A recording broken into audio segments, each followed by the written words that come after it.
والوں کو رسول پاک کے صدقے میں عزت ملے گی۔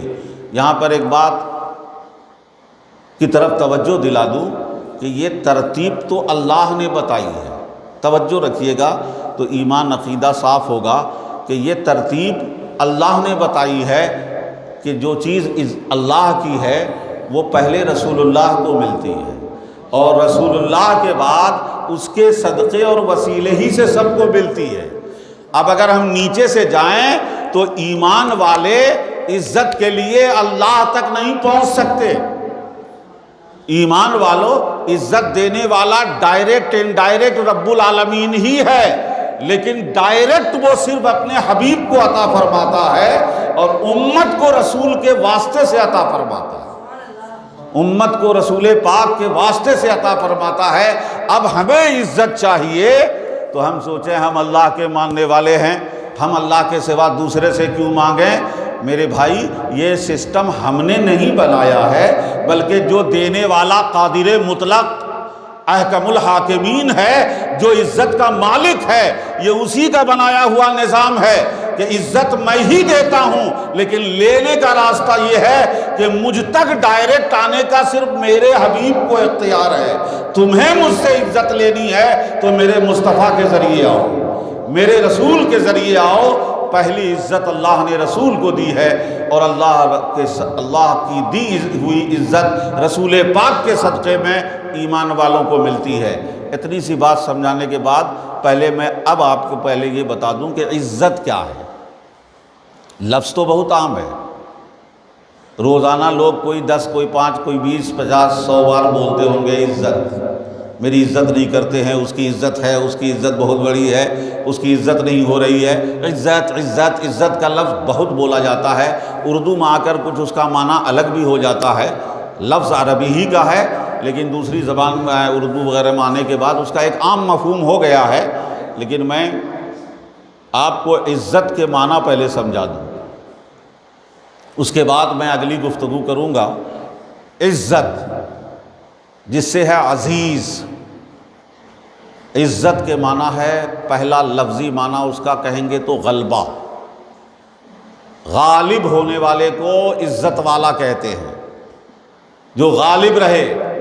اور آسان سمجھ لیجئے، عزت اسے کہتے ہیں کہ جس کے اندر منع، عربی زبان میں کہا گیا کہ منع اور قوت ہو۔ منع اور قوت کا معنی ہوتا ہے کہ جسے اپنے خلاف، اپنے نقصان اور اپنے شر کو روکنے کی طاقت ہو، شر کو روکنے کی طاقت ہو، اور قوت کہتے ہیں اپنے لیے بہتری بھلائی کو حاصل کرنے کی طاقت ہو۔ دو طرح کی طاقتیں ہوتی ہیں، ایک اپنے نقصان کو روکنے کی طاقت اور ایک ہے اپنے لیے فائدہ حاصل کرنے کی طاقت۔ یہ دونوں طاقت جس کے پاس ہو اسے کہتے ہیں کہ یہ عزت ہے، اس کی وہ عزت والا ہے۔ رب عزیز ہے، رب کو کوئی نقصان نہیں پہنچا سکتا، اور رب جو کرنا چاہے لا مانع لما اعطیت، رب جو دینا چاہے اسے کوئی روک نہیں سکتا، اور جسے روکنا چاہے اسے کوئی دے نہیں سکتا، تو وہ عزیز حقیقی ہے، وہ العزیز الحکیم، وہ غالب حکمت والا ہے۔ عزت اسی کے لیے ایک وظیفہ ہے جو بالکل تقریباً ہم مانا ہے کہ اللہ کے رسول صلی اللہ علیہ وسلم نے اس کی بڑی تعریف فرمائی ہے۔ وہ وظیفہ ہے لا حول ولا قوت الا باللہ العلی العظیم، بہت عام وظیفہ ہے۔ اللہ کے رسول صلی اللہ علیہ وسلم نے فرمایا کہ عرش کے خزانے میں سے ایک خزانہ ہے جسے میں جانتا ہوں، اور آقا نے فرمایا وہ خزانہ کیا ہے کہ لا حول ولا قوت الا باللہ العلی العظیم۔ پورا پڑھیں تو اتنا ہے، اگر اتنا بھی پڑھیں لا حول ولا قوت الا باللہ، آگے العلی العظیم جو ہے وہ اللہ کی تعریف ہے، کلمہ پورا ہو جاتا ہے لا حول ولا قوت الا باللہ۔ تو حول کے معنی ہوتا ہے اپنے اوپر آنے والے خطرات، نقصانات، برائیاں، شر کو روکنے کی جو پاور ہے، ڈیفنس پاور کا نام حول ہے، اور اپنے لیے اچیو کرنے، گین کرنے کی جو قوت ہے اس کا نام قوت ہے، اس طاقت کا نام قوت ہے۔ تو ہم یہ اعتراف کرتے ہیں رب کی بارگاہ میں، لا حول ولا قوت، اے اللہ برائی کو روکنے، نقصانات سے بچنے کی طاقت بھی میری نہیں ہے، نہ فائدہ حاصل کرنے کی طاقت میرے پاس ہے۔ گویا پورے عاجز بندے ہونے کا اعتراف کرتے ہیں، الا باللہ، اگر یہ کچھ ہے تو اللہ ہی کی مدد سے ہے، اللہ ہی کے ذریعے سے ہے۔ یہ بہت ہی عظیم وظیفہ ہے جسے انسان کو، مسلمان کو، اللہ کے رسول صلی اللہ علیہ وسلم نے اس کی تاکید فرمائی کہ لوگ اسے ہمیشہ پڑھتے رہیں۔ یہ عرش کے خزانوں میں سے ایک خزانہ ہے یہ بلکہ ایک حدیث پاک میں آیا کہ لا حول ولا قوت الا باللہ کا ورد 99 بیماریوں کا علاج ہے، 99 بیماریوں کا، پریشانیوں کا، تکلیفوں کا علاج ہے۔ اور ان 99 بیماریوں میں سے سب سے چھوٹی بیماری ہے انسان کے غم اور حزن۔ جو آدمی کو غم طاری ہوتا ہے، حزن ہوتا ہے، فکر ہوتی ہے، جس سے انسان بھول جاتا ہے، ٹینشن میں آتا ہے، اس 99 بیماریوں میں سے سب سے چھوٹی بیماری ہے غم اور ہم۔ غم اور ہم مانے فکر میں مبتلا ہو جانا، اس کا علاج لا حول ولا قوت الا باللہ سے ہوتا ہے۔ میرے پیارے، میں یہ بات صرف سمجھانے کے لیے عرض کر رہا تھا کہ عزت کسے کہتے ہیں؟ جسے حول بھی حاصل ہو، لا حول، حول بھی نہیں ہے، ولا قوت ہے اور قوت بھی نہیں ہے، اور جسے حول اور قوت دونوں مل جائے اسی کو کہتے ہیں کہ عزت مل گئی، عزت مل گئی۔ عزت دونوں کا مجموعہ ہے، دونوں کا مجموعہ ہے۔ تو اللہ یہ عزت، منع و قوت، روکنا بھی اور حاصل کرنا بھی، دونوں کی طاقت کا نام عزت ہے۔ اب یہ طاقت، ایک بات اور سمجھا دوں میں آپ کو کہ یہ طاقت کبھی ایسا ہوتا ہے کہ خود اس جو عزت والا ہوتا ہے، جو لوگ طاقتور ہیں، مالدار ہیں، پاور والے ہیں، ان کے پاس یہ طاقت ان کے ساتھ ہوتی ہے، ان کے پاس ہوتی ہے کہ ان کے مال دولت افراد کے اعتبار سے وہ اتنے طاقتور ہیں کہ وہ اپنا نقصان روک بھی سکتے ہیں، فائدہ حاصل بھی کر سکتے ہیں، فائدہ بھی کماتے ہیں، نقصان سے بھی بچتے ہیں۔ یہ ظاہری دنیاوی طاقت و قوت ان کے پاس ہوتی ہے۔ اور کچھ لوگوں کے پاس جو عزت ہوتی ہے، آپ اس پیمانے پر، اس کسوٹی پہ پرکھنے لگیں گے تو بہت سارے لوگ آپ کو ایسے نظر آئیں گے جنہیں آپ کہتے ہیں کہ یہ بڑے عزت والے ہیں، لیکن ان کے پاس ظاہر میں کوئی پاور نہیں دکھتا ہے، کوئی طاقت نہیں دکھتی ہے کہ وہ اپنے آپ سے نقصان کو روک سکیں یا فائدہ حاصل کر سکیں، نہیں ہے، لیکن پھر بھی کہتے ہیں یہ ان کی عزت ہے۔ تو میرے پیارے بات پہ توجہ رکھیں گے، کچھ پاور اور عزت تو دنیاوی اعتبار سے لوگوں کو دکھتا ہے تو کہتے ہیں عزت ہے، لیکن کچھ لوگ ایسے ہوتے ہیں کہ ان کے پاس ظاہری اسباب کے اعتبار سے عزت نہیں، عزت کے اسباب نہیں دکھتے ہیں، ظاہری دنیاوی طاقت، قوت، پاور نہیں دکھتا ہے، لیکن اللہ تبارک و تعالی ایسی شخصیات کو، ایسی ذات کو لوگوں کے دلوں میں یا تو انہیں محبت ڈال دیتا ہے، عزت تعظیم ڈال دیتا ہے، یا دوسروں دشمنوں کے دلوں میں ان کا رعب ڈال دیتا ہے۔ وہ رعب ڈال دیتا ہے تو نقصان سے روک دیتا ہے، اور تعظیم ڈال کر انہیں فائدہ پہنچانے والا اور انہیں عزت دینے والا بنا دیتا ہے۔ ہمارے بزرگوں کے پاس، آپ بزرگان دین اولیاء کرام کو دیکھیں گے، یا جو آج بھی اللہ کے نیک بندے ہیں، صالحین ہیں، نیک بندے ہیں، لوگ ان کی عزت کرتے ہیں نا، عرف عام میں عزت کرتے ہیں۔ اگر انہیں کبھی پریشانی آ جائے تو پریشانی کے لیے بھی لوگ تیار ہو جاتے ہیں، ان کی پریشانی کو دور کرنے، ان کے لیے ڈھال بننے کے لیے تیار ہو جاتے ہیں، اور اگر انہیں کوئی کام ہو تو ان کا کام کرنے کے لیے بھی لوگ تیار ہو جاتے ہیں۔ دونوں طرح کے لوگ ان کے پاس آ جاتے ہیں۔ ظاہر میں ان کے پاس دنیاوی پاور تو نہیں ہوتا ہے، لیکن اللہ تعالیٰ ایسے نیک بندوں کے لیے لوگوں کے دلوں میں محبت اور عظمت ڈال کر، اور دشمنوں کے دلوں میں رعب ڈال کر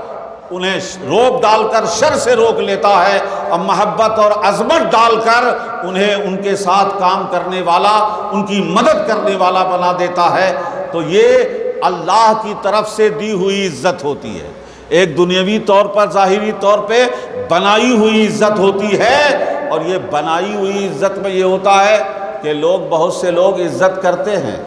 اب ایک آخری بات سن لیجئے تو میں آگے بات کروں گا۔ میلاد پاک کی محفل ہے کہ بنائی ہوئی عزتوں میں سے ہر آدمی اسے اچھی طرح جانتا اور سمجھتا ہے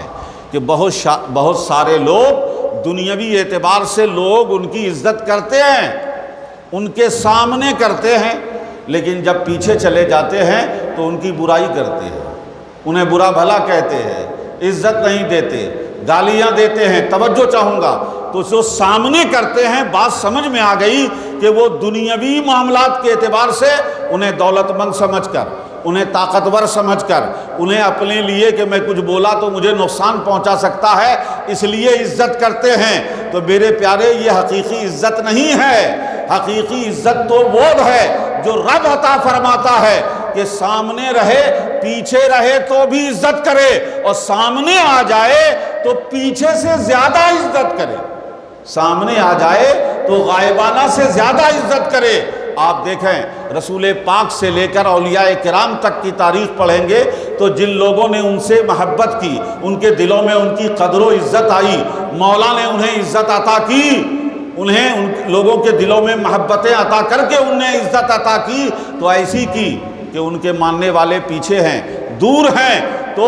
ان کی عزت کر ہی رہے ہیں، لیکن جب بارگاہ میں آتے تھے تو زیادہ عزت کرنے والے ہو جاتے تھے۔ تو ایسی عزت جو سامنے بھی ہو، پیچھے بھی ہو،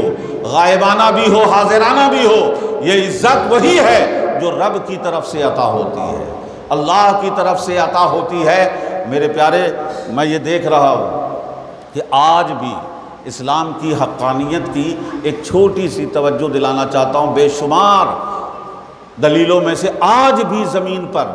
اسلام کی حقانیت کی دلیل میں سے آپ دیکھیں گے کہ آج بھی کسی سوسائٹی میں، کسی معاشرے میں اگر کوئی سچا مسلمان ہے، رسول پاک صلی اللہ علیہ وسلم سے محبت کرنے والا ہے، اللہ کے احکام پر اخلاص کے ساتھ عمل کرنے والا ہو، رب کی بارگاہ میں تنہائیوں میں رونے والا ہو، اللہ کے حبیب سے محبت کرنے والا ہو، اور دین کے معاملات اور اصول کو اپنی استطاعت بھر اپنانے والا ہو، حضور کی سیرت پر غور کر کے اسے اپنی زندگی میں اپنانے اور اتارنے کی کوشش کرنے والا ہو۔ اگر آج بھی ایسا فرق کہیں بھی سوسائٹی میں ہے تو صرف مسلمان نہیں، دوسروں کی نظر میں بھی اس کی عزت ہے، دوسرے بھی اس کا چہرہ دیکھ کر مرغوب ہو جاتے ہیں، عزت کرتے ہیں، احترام دیتے ہیں، ان کی بڑائی تسلیم کرتے ہیں، ان کی طرف ان کا دل کھنچا جاتا ہے۔ جب میں آج دنیا میں ایسے لوگوں کو کہیں دیکھتا ہوں کہ جو اہل تقویٰ ہیں، رسول پاک سے محبت کرنے والے ہیں، دین پر عمل کرنے والے ہیں، آخرت کی فکر رکھنے والے ہیں، اللہ کی رضا طلب کرنے والے ہیں، فکر آخرت اور تصور آخرت کی بنیاد پر اپنی زندگی کے معاملات اور اپنی زندگی کے بیہیویئر سیٹ کرتے ہیں، آخرت کو نظر میں رکھ کے، ایسے لوگوں کو جب ہم دیکھتے ہیں کہ آج دنیا ان کا چہرہ دیکھ کے متاثر ہو جاتی ہے، تو یقیناً مجھے یاد آتا ہے کہ یہ ان کے چہرے پر سیرت نبوی پر عمل کرنے کا عکس ہے۔ تو یہ حال ہے تو ذات رسالت کا کیا عالم ہوگا، اللہ کے رسول کے چہرے کا عالم کیا ہوگا کہ خدا کی قسم اپنوں نے نہیں، دشمنوں نے نبی پاک کے بارے میں جب مشرکین مکہ نے پروپیگنڈا کیا، افواہیں پھیلائی، تو جانتے ہو ایسی مثالیں بھی سیرت میں موجود ہے کہ دیکھنے والے نے جب دیکھا، لاکھ برائی سننے کے بعد بھی دیکھا تو دیکھ کے پکار اٹھا کہ خدا کی قسم یہ کسی جھوٹے کا چہرہ نہیں ہو سکتا، رسول اللہ کا چہرہ بتا رہا ہے کہ یہ جھوٹے کا چہرہ نہیں ہو سکتا، یہ سچے کا چہرہ ہے۔ اس لیے ہمیشہ ایک بات کو ذہن میں رکھیں گے کہ دل کے اندر آپ کا دل جیسا ہوگا وہ دل کوئی نہیں دیکھتا، لیکن دل کے وہ اثرات، دل کا کرنٹ چہرے پہ اس کا اثر ظاہر ہوتا ہے، چہرے پہ آتا ہے، یہ حدیث سے ثابت ہے، یہ قرآن سے ثابت ہے۔ اللہ کے رسول صلی اللہ علیہ وسلم نے فرمایا کہ اس رات میں رب کی بارگاہ میں سجدہ کرنے والوں کے چہروں پر دن میں رونق ہوتی ہے، دن میں اس کے چہرے پہ بہار ہوتی ہے، تو دل کا اثر چہرے پہ آتا ہے۔ اس لیے دل جس کا جتنا صاف ہوگا، دل میں جتنے رسول پاک کی محبت ہوگی، اللہ سے قرب کا جتنا جذبہ ہوگا، رب کی رضا کی فکر ہوگی، اس کا جذبہ آخرت کی فکر ہوگی، وہ اتنا ہی اس کا چہرہ بھی بولتا ہوا ہوگا، چہرے پہ وہ چیز نظر آتی ہے۔ چہرے کا رنگ کالا گورا ہونا، تو ایران میں گورے ہوتے ہیں، یورپ میں لوگ گورے ہوتے ہیں، الگ الگ ملکوں کا الگ الگ کلر ہے، کہیں وائٹ ہے، کہیں ریڈس ہے، لال پن ہوتا ہے، کہیں پیلا پن ہوتا ہے، گورے بہت ہیں، لیکن وہ رونق جو افریقہ کے کالے کے چہرے پر بھی نظر آ جائے اور جسے چہرہ دیکھ کے لوگ کھنچ جاتے ہیں اس کی طرف، وہ چمک اور رونق رسول پاک کی سنت و سیرت کو اپنانے سے آتی ہے۔ وہ رونق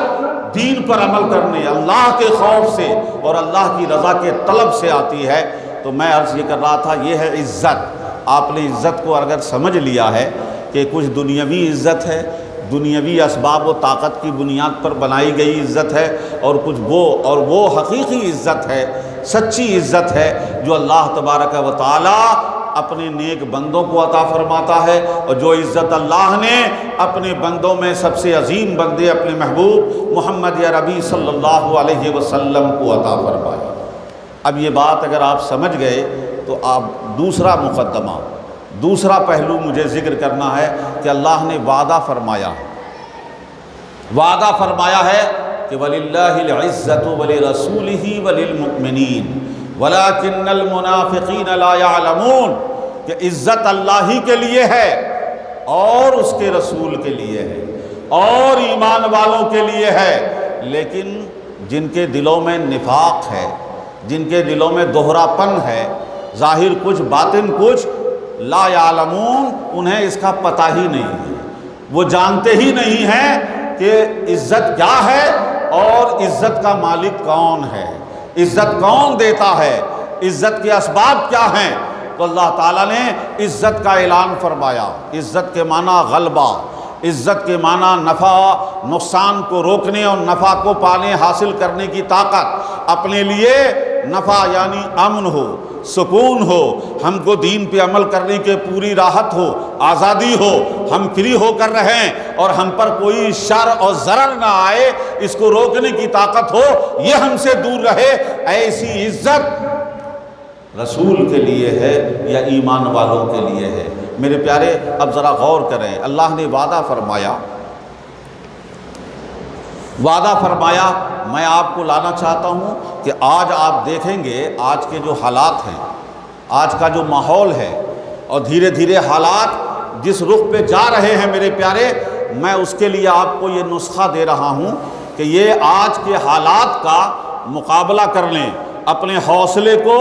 بلند رکھ لیں، اپنی ہمت کو باندھ کر رکھنے کے لیے ضروری ہے کہ قرآن سے قریب ہوا جائے، قرآن سے پوچھا جائے، جب جیسے حالات ہوں کہ ہمارے آج کے حالات میں قرآن کی کیا ہدایت ہے۔ میں اگر تفصیلی بات اس پہ کروں گا تو بات بہت لمبی ہوگی، اس لیے میں نے آج ایک مرکزی اور پوائنٹ، ایک مرکزی نقطہ آپ کے سامنے پیش کرنے کی کوشش کر رہا ہوں کہ اللہ کے رسول صلی اللہ علیہ وسلم کو دیکھے۔ اللہ نے فرمایا عزت اللہ کے لیے ہے، اسباب بھول جاؤ، دنیا کو بھول جاؤ، ظاہر کو دیکھنا چھوڑ دو۔ میرے پیارے آپ ذرا غور کریں، میں 1 منٹ میں آپ کو ایک توجہ دلانا چاہتا ہوں، جو لوگ پڑھے لکھے ہیں ذرا سمجھیں۔ رسول پاک صلی اللہ علیہ وسلم نے مکے میں بالکل ہی مکے کی برسوں اور صدیوں کی سوچ، ان کی روش، ان کی چال ڈھال، ان کے عقیدے، ایمان، رسم رواج، سب کے خلاف اکیلے رسول پاک نے اعلان کر دیا نا، اکیلا اعلان کیا، تنہا تھے محمد عربی صلی اللہ علیہ وسلم نے، پورا مکہ ان کے خلاف تھا، اور اگر کوئی اندر سے خلاف نہ بھی ہو تو کم سے کم ساتھ دینے والا، کوآپریٹ کرنے والا سامنے نہیں آیا، کوئی دست و بازو بن کر، حامی بن کے جلدی فوراً سامنے نہیں آئے۔ میرے آقا نے ساتھ لے کر، ٹیم بنا کر، جماعت بنا کر اعلان نہیں کیا ہے، اللہ کے رسول صلی اللہ علیہ وسلم نے تنہا اعلان کیا، میری بات پہ ذرا توجہ دیں گے، تنہا اعلان کیا سب کافر و مشرک ہوں گے، کافر و مشرک ہوں گے، دشمن ہوں گے، لیکن پھر بھی ایک بات آپ ذہن میں رکھیے گا کہ مخالف اور دشمن ہونے کے باوجود اللہ کے رسول نے جو اعلان کیا تھا، دشمنوں کے دلوں میں بھی جو رسول پاک کی عزت تھی وہ آج بھی تاریخ گواہ ہے کہ مشرکین مکہ بھی کردار فکری اعتبار سے مخالفت کے باوجود رسول پاک کو اپنے سامنے باعث صاحب عزت مانتے تھے، عزت دار مانتے تھے، اپنے کیریکٹر کا بڑا مانتے تھے، صاحب کردار مانتے تھے، ان کی عزت و تعظیم کرتے تھے۔ میں آپ کو جو بتانا چاہتا ہوں کہ نبی دشمنوں میں تنہا تھے تو دشمن نے بھی انہیں باعزت مانا ہے، باعزت مانا ہے، لیکن آج آپ دیکھیں اللہ اور اس کے رسول کا راستہ چھوڑ کر، اللہ اور اس کے رسول کا راستہ چھوڑ کر ہمارے مسلم حکومتوں کے حکمران نے، مسلم حکمرانوں نے، مسلمانوں کا ملک ہے، دولت ہے، طاقت ہے، فوج بھی ہے، سب کچھ ہے، لوگ بھی اپنے ہیں، زمین بھی اپنی ہے، سب کچھ ہے، لیکن اپنے اندر اللہ اور اس کے رسول سے نہیں جوڑا ہے تو بتاؤ، آپ خود سوچ کے دیکھ لو کہ دنیا کے منظرنامے پر، ورلڈ فورم پر، دنیا کے منظرنامے پر ان کی لوگوں کی نظر میں کوئی عزت ہے، کوئی وقار ہے، کوئی اس کا مقام ہے؟ نہیں ہے۔ میرے نبی نے اللہ پہ بھروسہ کر کے اعلان کیا تو تنہا تھے تو مشرک کے دل میں بھی عزت تھی، اور آج مسلمان ہو کر، مسلم سلطنت میں رہ کر مسلمانوں کے بیچ میں بھی ہیں، لیکن دنیا میں انہیں عزت کی نظر سے نہیں دیکھا جاتا، ضرورت کی نظر سے دیکھا جاتا ہے کہ یہ ہمارے لیے کہاں کہاں یوز ہونے کے لائق ہے، اس سے ہم کیا کیا فائدہ اٹھا سکتے ہیں، کہاں کہاں یوز کر سکتے ہیں، یوز کے لیے اہمیت دی جاتی ہے، لیکن بحیثیت مسلمان ان کی عزت نہیں ہے، ذرا بھی حیثیت و حقیقت نہیں ہے، ایک پیسے کی عزت نہیں ہے دنیا میں میرے پیارے۔ یہی ہے جو قرآن پاک نے کہا ہے کہ لوگ گمان کرتے ہیں کہ ہم مومنوں کو چھوڑ کر کافروں کو اپنا ہمنوا دوست بنا لیں گے تو ہمیں عزت ملے گی۔ اللہ نے فرمایا وَلِلَّهِ الْعِزَّةُ جَمِيعًا، تم دوسروں سے جڑ کر عزت حاصل کرنا چاہتے ہو، رب کا اعلان ہے کہ عزت صرف اللہ کی ہے، صرف اللہ کی ملکیت ہے، صرف اللہ کے پاس ہے، وہی عزت والا ہے۔ اس لیے اگر عزت لینا ہے تو یہ ظاہری اسباب کو چھوڑ کر رب سے جڑ جاؤ، دنیا کے اسباب کو مصلحت دنیاوی کے اعتبار سے اپنایا جائے گا، لیکن عزت کی طلب صرف اللہ کی بارگاہ میں ہوگی۔ آگے میں آپ کو عرض کرنا چاہتا ہوں کہ یہ آپ کو میں آج ہمت کی بات کرنا چاہتا ہوں کہ آپ جس رسول پاک سے جڑے ہوئے ہیں وہاں اہمیت صرف آپ کے عقیدے کی ہے، آپ کے استقلال کی ہے، آپ کی ثابت قدمی کی ہے، آپ کے مضبوط عقیدے اور مضبوط قدم کی ہے کہ آپ اپنے عقیدے میں رکھیں کہ ہم مسلمان ہیں، ہمیں اسلام پہ فخر ہے، ہمیں قرآن ملا ہے، یہ ہمارے لیے بہت بڑی نعمت ہے۔ قرآن اگر پڑھتے جاؤ گے، جتنا سمجھتے جاؤ گے اتنے ہی جھومتے جاؤ گے کہ اللہ نے ہمیں کتنی بڑی نعمت دی ہے، جتنی خوشی منائیں، جتنا اس پر فخر کریں کم ہے۔ قرآن ہمیں ملا ہے، اور اس قرآن کے ساتھ اللہ نے ہمیں اس قرآن دینے والا، قرآن لانے والا رسول بھیجا ہے، بھیج کر ہمیں اس رسول کی امت بنایا ہے، ایسا رسول عطا فرمایا جس نے تنہا پورے معاشرے میں حق کا اعلان فرمایا تو اللہ نے ان کی حفاظت فرمائی، اکیلے تھے، کچھ دن گزرا، ساتھ میں لوگ ہوتے گئے، اکا دکا، شروع میں حضرت سیدنا ابو بکر صدیق رضی اللہ تعالیٰ عنہ کا نام آتا ہے کہ وہ رسول پاک صلی اللہ علیہ وسلم کے اعلان نبوت سے پہلے سے رسول پاک کے دوستوں میں تھے، ملنے جلنے والے ہم نشینوں میں تھے، ہم عمروں میں تھے، تو رسول پاک صلی اللہ علیہ وسلم کے عادات، آپ کے اخلاق، آپ کے کردار سے ظاہر سی بات ہے کہ پہلے سے واقف تھے، آپ کے اخلاق سے پہلے ہی سے متاثر تھے، آپ کی حقیقت کو جاننے والے تھے۔ میرے پیارے، یہ دنیا کے سامنے ایک آئیڈیل ہے، ہمیشہ اس بات کو ذرا توجہ میں رکھیے گا کہ جو جتنا بچپن سے قریب رہنے والا ہو، اگر کوئی اس کے سامنے اپنے آپ کو الگ تھلگ اور بڑا ہونے کا اعلان کر دے تو سب سے پہلے کسی کی پرسنالٹی کو ڈیمیج کرنے کے لیے کوئی سامنے آتا ہے تو یہ اس کے ہم عمر لوگ ہوتے ہیں، اس کے زمانے اور بچپن کے لوگ ہوتے ہیں جو بتاتے ہیں کہ یہ کیسا تھا، کیسا ہے، اب ایسا بول رہا ہے۔ میرے پیارے رسول پاک صلی اللہ علیہ وسلم نے اپنی پیدائشی سرزمین مکے میں نبی ہونے کا اعلان کیا، ان لوگوں میں اعلان کیا جو ان کے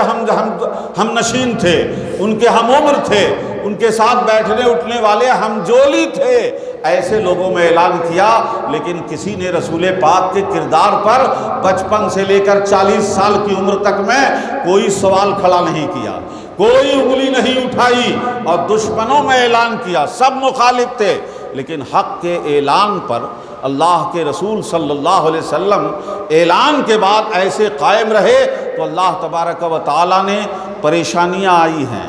مصیبتیں آئی ہیں، مظالم ڈھائے گئے ہیں، ناکہ بندی کی گئی ہے، مختلف تدبیریں کی گئی ہیں۔ میرے پیارے یاد رکھنا کہ جو دور مکے میں گزرا ہے وہ دور مسلمانوں پہ ابھی کہیں نہیں گزر رہا ہے۔ تو جب اس دور میں رب نے نصرت فرمائی، مدد فرمائی اور وعدہ فرمایا کہ قائم رہو، اپنے اوپر ڈٹے رہو، اور رابطہ رسول پاک نے خدا سے رکھا اور ان پر ایمان لانے والوں نے مصطفیٰ کے قدموں سے اپنے کو جوڑے رکھا، ان کی وفاداری سے جوڑے رکھا، تو دنیا پاش پاش ہو گئی، اس سر ٹکراتی رہی، مظالم طرح طرح کے مظالم کے حربے آزماتی رہی، لیکن وہ تھک گئے، نبی کے ماننے والے آگے بڑھتے چلے گئے، اسلام عروج میں آیا، مسلمان مضبوطی کے ساتھ آگے بڑھے، اور پھر مسلمانوں کی ایسی مدینہ پاک میں ایک مختصر سی ریاست قائم ہوئی، اور اس ریاست کے بعد اسی مدینے سے حضرت عمر فاروق رضی اللہ تعالیٰ عنہ کے زمانے میں، ذرا یاد رکھیے گا، تنہا رسول پاک نے مکے میں اعلان فرمایا، اور 23 سال 23 2 25 سال 25 10 35 سال 36 سال کے عرصے میں 23 لاکھ اسکوائر میل 23 لاکھ مربع کلومیٹر پر اسلامی ریاست قائم ہو گئی، اسلامی سلطنت قائم ہو گئی، ہزاروں لاکھوں کی تعداد میں لوگ اسلام کے دامن میں آ گئے۔ اس لیے کہ یہ اسلام، ہم تو کہہ دیتے ہیں میرے پیارے، لوگ غلط فہمی میں بھی مبتلا ہو جاتے ہیں۔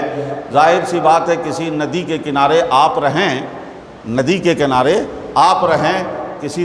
دریا کے کنارے آپ رہیں، تو آپ کہتے ہیں نا، اس دریا سے آپ پانی لے رہے ہیں، پی رہے ہیں، استعمال کر رہے ہیں، فیضیاب ہو رہے ہیں، کھیتی کر رہے ہیں، باغات کو سینچ رہے ہیں، تو آپ کہہ سکتے ہیں نا، یہ میرا دریا ہے، یہ میرا دریا ہے، یہ میرا دریا ہے، یہ میری ندی ہے۔ میرے پیارے، میں بتانا یہ چاہتا ہوں کہ محمد عربی صلی اللہ علیہ وسلم اور اسلام کسی کے خاندان کی پراپرٹی نہیں ہے، کسی کے لیے مخصوص جائیداد اور پراپرٹی کی حیثیت نہیں ہے۔ یہ اسلام اور رسول اسلام محمد عربی صلی اللہ علیہ وسلم ساری کائنات کے لیے ہے۔ ارسلت الی الخلق کافہ، میں ساری مخلوق کی طرف رسول بنا کر بھیجا گیا ہوں۔ سب کے لیے قرآن ہے، سب کے لیے اسلام ہے، سب کے لیے رسول پاک کی ذات ہے، ان کی سیرت ہے۔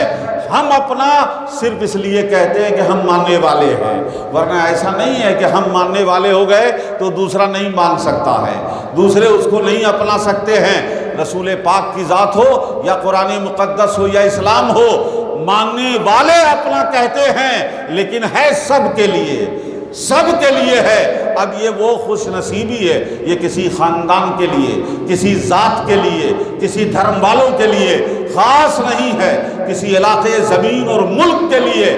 کسی کے لیے خاص نہیں ہے۔ اسلام سب کے لیے پیغام ہے، رسول پاک سب کے رسول ہیں، قرآن سب کے لیے کتاب ہدایت ہے۔ بس خوش نصیبی وہ ہے کہ جنہوں نے مان لیا وہ ان کے وفاداروں میں شامل ہو گئے، یہ ان کی سعادت مندی ہے۔ لیکن اس سعادت مندی کا سب سے پہلا اسلام اور ایمان کے بعد، ایمان لانے کے بعد جو مسلمانوں کو، ایمان والوں کو بات میں ختم کر رہا ہوں، توجہ سے سن لیں کہ ایمان والوں کو مومن کہلانے کے بعد، ایمان والا کہلانے کے بعد دل میں سب سے پہلے، ایسے تو آپ کہیں گے ایمان کے بعد عمل کے اعتبار سے سب سے پہلے فرض نماز ہے، نماز پڑھنا ہے، میں بات دوسری کر رہا ہوں کہ ایمان لانے کے بعد ایمان کا سب سے پہلا تقاضا یہ ہے کہ وہ مومن اپنی عزت کا معاملہ، اپنی زندگی اور ہم کیسے جئیں گے، میرا کیا ہوگا، کیسے ہوگا، یہ سب رسول پاک اور رسول پاک کے صدقے میں وسیلے سے اللہ کی ذات سے جوڑ لے، یہ مومن کا سب سے پہلا تقاضا ہے۔ اگر یہ جذبہ، یہ اسپرٹ نہیں آیا تو سن لیں، نمازیں صرف ادائیں بن کے رہ جائیں گی، روزہ ایک عمل بن کے رہ جائے گا، لیکن ایمان والوں کو ایمان کا حوصلہ، ایمان کی ہمت، ایمان والی بہادری اور مصیبتوں کو جھیلنے کا حوصلہ، اور مصیبتوں کو جھیلتے ہوئے اس یقین کے ساتھ کہ ہم کسی زندگی میں، کسی مرحلے میں رہیں، کچھ بھی دنیا ہو جائے، لوگ میرے ساتھ کیسے بھی ہو جائے، حالات کچھ بھی ہو جائے، سن لو پوری دنیا کا رب رب العالمین ہے، سب کا مالک اللہ ہے، سب سے بڑا قادر مطلق اللہ ہے، حاکمیت اسی کی ہے۔ تو مومن کے ایمان کے بعد سب سے پہلا ایمان کا تقاضا یہ ہے کہ وہ اپنی زندگی، اپنی عزت، اپنے وقار، سارا معاملہ وہ اللہ کے رسول کی ذات سے جوڑ لے اور ان کی سیرت سے روشنی حاصل کرے ہمت کی کہ میرے آقا نے کیسے تنہا دشمنوں میں گزارا ہے، ان پر ایمان لانے والے صحابہ نے دشمن کے نرغے میں، ان کے ظلم و ستم اور ان کے خوف اور دہشت کے ماحول میں رہ کر صحابہ نے چند افراد کی تعداد میں مکے میں کیسے زندگی گزاری ہے، کیسے مصیبتیں جھیلی ہیں، لیکن وہ اپنی جگہ ڈٹے رہے تو ان کی مصیبتوں نے بہار لا دیا ہے، ان کی مصیبتوں نے ان پر توڑے گئے مظالم سے اسلام نہیں مٹا ہے، ظلم کرنے والے ظالم مٹ گئے ہیں، زمین خالی ہو گئی ہے، زمین اسلام کی زمین بن گئی۔ ذرا سوچیں آپ کہ ہم اور آپ ہوتے تو حضرت بلال کو، حضرت عمار ابن یاسر کو، حضرت عیاش کو، حضرت ہشام کو، دیگر صحابہ کرام کو جس سرزمین پر اتنی بے دردی سے سزائیں دی گئی ہیں مکے میں صرف اس لیے کہ انہوں نے محمد الرسول اللہ کا کلمہ پڑھ لیا، ان کے پیغام کو قبول کر لیا، ان کے دل نے مان لیا کہ یہ جتنے یہ لوگ بنائے بیٹھے ہیں یہ سب بھول بھلیا ہے، یہ دھوکہ ہے، یہ بتوں سے جتنی آرزویں جوڑے ہوئے ہیں صرف دھوکہ ہے۔ دنیاوی معاملات کے لیے الگ الگ بت، سفر میں جانے کے لیے اس کے پاس جانا ہے، تجارت کے لیے اس کے پاس جانا ہے، اپنے جانوروں کی حفاظت کے لیے اس کے پاس جانا ہے، اپنے جان مال کی حفاظت کے لیے اس کے پاس جانا ہے، الگ الگ دنیا کے فائدے کے لیے اور دنیا کے نقصانات، جنگوں میں جانے کے لیے، مدد لینے کے لیے فلاں بت کے پاس جانا ہے۔ یہ الگ الگ تصورات کے تحت بنائے ہوئے تھے۔ جن لوگوں کا دل کھل گیا کہ مالک جو رب العالمین ہے، جو سب کا پیدا کرنے والا ہے، وہی ہمیں رزق دینے والا ہے، وہی ہمارے نقصان دینے والا بھی اور نقصان کو روکنے والا بھی ہے، وہی فائدہ دینے والا، فائدہ روکنے والا بھی ہے، وہی ہمیں جنگ میں فتح دینے والا بھی ہے، سب وہی رب العالمین ہے۔ جس کا دل اس عقیدے پہ کھل گیا وہ ایسے اٹل ہو گئے کہ لاکھ ظلم کیے گئے، ان کے جسم کے ٹکڑے ٹکڑے کر دیے گئے، ان کے ہڈیوں سے گوشت نوچ لیے گئے، لیکن خدا کی قسم وہ جو عقیدہ دل میں اتر گیا تھا اس سے ذرا نہیں ہٹے۔ لیکن کہ جس زمین پہ حضرت بلال کو لٹا کر گھسیٹا گیا تھا، آپ نے دیکھا تاریخ میں وہ زمین کیسی سرزمین بن گئی کہ آج رسول پاک کے فتح مکہ کے بعد سے آج تک وہ مومنوں کے لیے سجدہ گاہ اور طواف کرنے کی جگہ بن گئی، وہی حرم کعبہ ہے۔ کیا کسی نے سوچا ہوگا کہ اس وقت ریت پر جو حضرت بلال کو جہاں گھسیٹا جا رہا ہے، کل یہی بلال رسول پاک کے ساتھ فاتح بن کر اس زمین اور کعبے کی چھت پہ کھڑے ہو کر اذان دیتے ہوئے نظر آئیں گے، کسی نے سوچا بھی نہیں ہوگا۔ لیکن یہ ان کے عقیدے اور ایمان میں جو استقامت تھی، جو استقلال تھا، اس نے انہیں جہاں سزاؤں کے دن دکھائے وہی فتح کے دن بھی دکھائے ہیں۔ تو میرے پیارے، بس آج کا پیغام یہ ہے کہ وَلِلَّهِ الْعِزَّةُ وَلِرَسُولِهِ وَلِلْمُؤْمِنِينَ، ایمان والو ہو، مومن ہو، اللہ پر، اس کے رسول پر ایمان رکھتے ہو کہ اللہ ہی سب کا مالک ہے اور رسول پاک ہی آخری ہدایت کا روشن آفتاب ہے۔ رسول پاک ہی کے ذریعے یہ کائنات میں سب کو عزت ملے گی۔ اگر یہ ایمان ہے تو رسول پاک سے جڑ جاؤ، سنتوں پہ عمل کر کے، حضور کی سیرت کو اپنا کر، آپ کی سیرت کو پڑھ کے محبتیں پیدا کر کے جڑ جاؤ، اور جو بھی آندھی آ رہی ہے، جیسے بھی حالات پیدا ہو رہے ہیں، یہ خدا کی قسم ہماری ناکامی ہے، ہماری کمزوری ہے، ہماری بدعملی اور بے عملی ہے کہ میرے پیارے سب کچھ کرتے ہیں، لیکن ابھی ذرا سا موسم میں تبدیلی آ جائے تو نماز نہ پڑھنے والے تو دور کی بات ہے، پڑھنے والے بھی چھوڑ دیتے ہیں، نہ کرنے والے تو دور کی بات ہے، کرنے والے بھی کاہل ہو جاتے ہیں۔ یہی وہ مزاج ہے میرے پیارے، اسی مزاج کو، یہی مزاج کہ یہ امت، یہ مسلمان رسول پاک سے جڑ جائے، حضور کی سنت و سیرت سے انہیں وارفتگی پیدا ہو جائے، اسی کو اصل سعادت، اصل خوشی اور اپنے لیے اصل کامیابی کا ذریعہ سمجھ لیں، یہ ان کے اندر بیٹھ جائے، اللہ کی رضا، آخرت کی بھلائی، یہی اصل ٹارگٹ بن جائے۔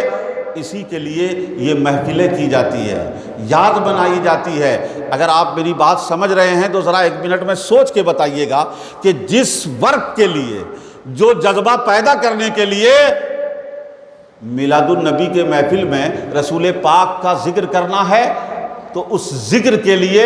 مناسبت سب سے زیادہ ربیع الاول کو ہے، اس لیے کہ اس ربیع الاول شریف کو میں رسول پاک صلی اللہ علیہ وسلم کی ولادت ہوئی ہے۔ ایک بات اچانک ذہن میں آ گئی ہے، ذرا پیش کر دوں، ذرا غور سے سن لیں۔ اس ماہ مبارک میں رسول پاک کی بولیے ولادت ہوئی ہے۔ میرے پیارے ذرا سوچو کہ ہم دنیا میں کوئی کام کرتے ہیں، ابھی 3 مہینے سے ہم سن رہے ہیں اپنی فیلڈ میں کہ ابھی ساون ہے، کیا ہے؟ ابھی ساون ہے، ابھی کھرماس ہے، ابھی چترپھت ہے، کیا کیا اصطلاح ہے، یعنی اپنا کام کرنے کے لیے اچھے دن دیکھتے ہیں، اچھا مہینہ دیکھتے ہیں۔ آپ شادی کی تاریخ طے کرتے ہیں تو دیکھتے ہیں کہ ذرا دیکھ لیں دن اچھا ہے کہ نہیں، تاریخ اچھی ہے کہ نہیں، گھڑی اچھی ہے کہ نہیں۔ جہاں اپنے کام کا اختیار ہو وہاں اچھا دن اور اچھی تاریخ دیکھتے ہیں۔ میرے پیارے، اس کائنات کا کوئی کام بغیر رب کے ارادے کے نہیں ہوتا ہے، تو کیا مصطفیٰ کی ولادت، رسول پاک کی پیدائش اپنے میرے مولا کے فیصلے کے بغیر ہو گیا ہے، ارادے کے بغیر ہوا ہے؟ مولا نے جیسے خلق میں سب کو سب میں اعلیٰ اپنے حبیب کو بنایا، منتخب کیا ہے، ویسے ہی اس حبیب کو بھیجنے کے لیے مہینہ اور تاریخ بھی رب نے منتخب کیا ہے۔ جس مہینے کو رب نے پسند فرمایا ہے، اس سے زیادہ بہتر مہینہ اس رسول کی عظمت و فضیلت، آپ کی سیرت کے بیان کرنے کا کون سا ہوگا؟ کون سا ہوگا؟ ہونا تو یہ چاہیے۔ اب ذرا غور کریں کہ اس ماہ مبارک کی مناسبت سے اس کے بہانے میں رسول پاک کی سیرت، آپ کی فضیلت، آپ کی عظمت، آپ کے اخلاق، آپ کے حسن جمال، حسن صورت، حسن سیرت، سب کا ذکر کیا جاتا ہے اس بہانے سے۔ اب مجھے یہ بتائیں کہ وہ لوگ جو ہر وقت رسول پاک کی محفل میں رہتے تھے، وہ غائب رہیں تو رسول پاک کا ذکر، اور بے چین ہو تو حضور کے پاس حاضر ہونے کے لیے چھپ چھپ کر رسول پاک کی محفل میں مکے میں حاضر ہوتے تھے۔ مدینے میں 5 وقت نمازوں میں آ رہے ہیں، نمازوں کے بعد محفل میں بیٹھ جا رہے ہیں، جو صبح شام رات دن بار بار رسول پاک کی بارگاہ میں جا رہے ہیں، اور ہر وقت نئی روشنی لے کے آ رہے ہیں، نئی تازہ جذبہ لے کے آ رہے ہیں، نئی سوچ، نئی فکر، نئی ترقی، نئی سیڑھیوں پر چڑھتے ہوئے ہر محفل میں ترقی ہو رہی ہے۔ بتاؤ، ایک بار جو دیکھے وہ صحابی ہو جائے، ایک بار جو دیکھ لے ایمان کے ساتھ وہ صحابی ہو جائے، جنہوں نے بار بار برسہ برس محفل دیکھی ہو اور محفل میں بیٹھے ہوں، اس صحابی کا عالم کیا ہوگا؟ ایک نظر میں، ایک محفل میں جو صحابی ہو جائے تو اولیاء کوئی ولی، بلکہ بعض بزرگوں نے تو فرمایا کہ کوئی ولی ان کے گھوڑے کے کھر کے دھول کی ان کے مرتبے کو بھی نہیں پہنچ سکتا، تو صحابی کے مرتبے کا کیا کہنا ہے؟ ایک محفل میں صحابی کا یہ مرتبہ ہو جائے تو جس نے ایک دو نہیں سینکڑوں ہزاروں محفلیں پائی ہو، اس صحابی کا عالم کیا ہوگا؟ میرے پیارے بتائیں، ذرا سوچ کے بتائیں، جنہیں صبح و شام کی محفلیں تھی، ذکر تھا، ایک مشن تھا، ایک مسائل کا، اور اس وقت حالات کے تحت جو ہر دن نئے حالات کا مقابلہ تھا، رسول پاک کی محفل تھی، آپ کی قیادت تھی، آپ کی سرپرستی تھی، مختلف تذکرے تھے، کبھی عقیدے کے، کبھی عقیدت کے، کبھی اعمال کے، کبھی فکر آخرت کے، کبھی معاملات کے، کبھی زندگی کے حالات کے، رسول پاک کی محفلوں میں ہر طرح کا ذکر چل رہا تھا۔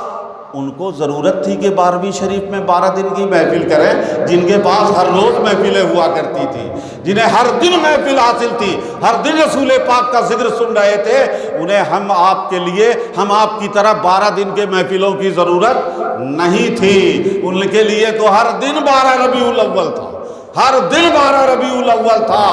وہ تو آج امت کے حالات ایسے ہو گئے کہ فکر معاش، فکر دنیا، فکر مال و دولت، اپنے حالات کی الجھنوں میں مبتلا، دین سے دور، رسول پاک کی سنتوں سے دور، رسول پاک کے لیے جو دل میں جذبہ اور محبت ہو اس سے محروم و دور ہیں، اسے تازہ کرنے، اسے زندہ کرنے، اس سے قریب لانے کے لیے یہ محفلیں منعقد کی جاتی ہیں۔ یقیناً یہ اپنے مقصد کے اعتبار سے بھی، منشا کے اعتبار سے بھی، وقت کے اعتبار سے بھی، ہر اعتبار سے یہ محفل ہمارے لیے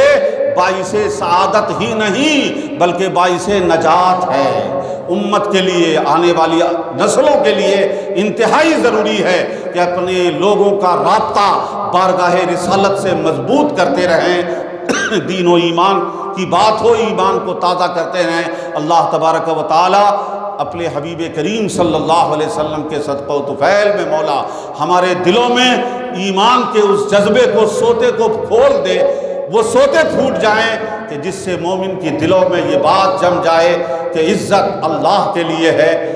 اللہ کے رسول کے لیے ہے، ایمان والوں کے لیے ہے۔ اللہ تبارک تعالی ہم اور آپ کو عزت کی زندگی اور عزت کی موت عطا فرمائے۔ وآخر دعوانا ان الحمد للہ رب العالمین۔